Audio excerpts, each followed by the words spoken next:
अस्सलामुअलैकुम, नमस्ते आदाब। कैसे हैं आप लोग? अल्लाह का शुक्र है, आप लोगों की दुआ है मैं भी अच्छा हूँ।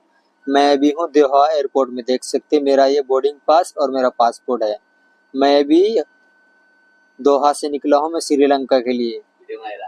आप लोग हमारे लिए दुआ करें, इंशाल्लाह हमारा सफ़र अच्छा कटे और हमारे ऐसे वीडियो में बने रहिए। आपके लिए ऐसे मज़ेदार वीडियो लाते रहेंगे।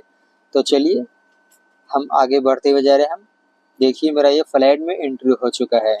देख सकते हैं सभी लोग यहाँ पे लाइन पे वेट कर रहे हैं, अपना अपना बोर्डिंग चेकिंग करा के अंदर जा रहे हैं। तो हमारे वीडियो में बने रहिए। मेरा सीट का है, आप लोगों को दिखाता हूँ मैं।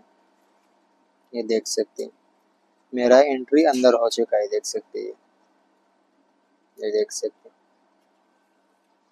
देख रहे सब लोग यहाँ सीट पे बैठे हुए अपने अपने। हमारे वीडियो में बने रहिए आप लोग।